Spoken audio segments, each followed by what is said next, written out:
આજે આપણે બનાવીશું દહીં તીખારી।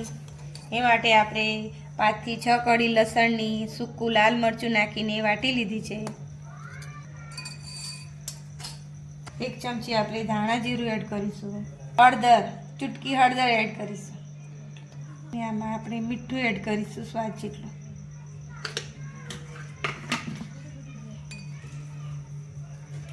થોડું પાણી એડ કરીને એની પેસ્ટ બનાવી દઈશું। આની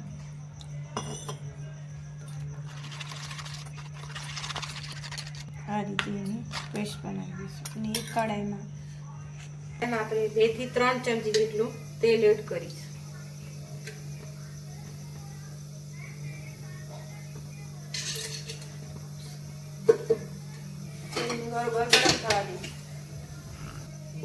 તેલ ગરમ થાય એટલે આપણે એમાં રાઈ જીરું એડ કરીશું।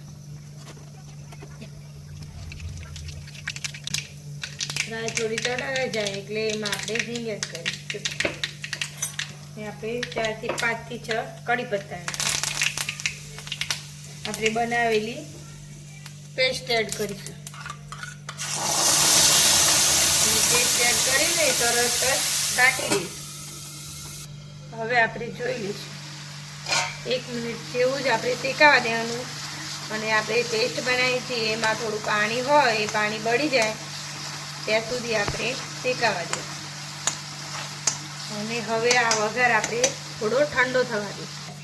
હંમેશા આપણે દહીં તીખારી બનાવીએ તો આપણે વઘાર ઠંડો થવા દેવાનો, પછી જ દહીં નાખવાનું, નહીં તો આપણું દહીં ફાટી જાય। હવે મસાલો આપણો વઘાર ગયેલો એ ઠંડો થઈ ગયો છે। હવે આપણે એમાં દહીં એડ કરીશું।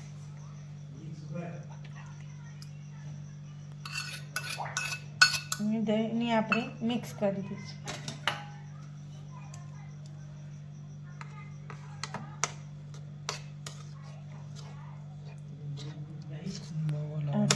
દહીંને બહુ આપણે હલાવવાનું નથી અને ફેટીને પણ નથી નાખવાનું। દહીં આ રીતનું આખું જ રહેવા દેવાનું। અને દહીં ખાટું પણ નથી લેવાનું, દહીં મોડું લેવાનું। બની ગયું છે આપણું દહીં તીખારી। આપણે ઉપરથી એના ધાણા એડ કરીશું।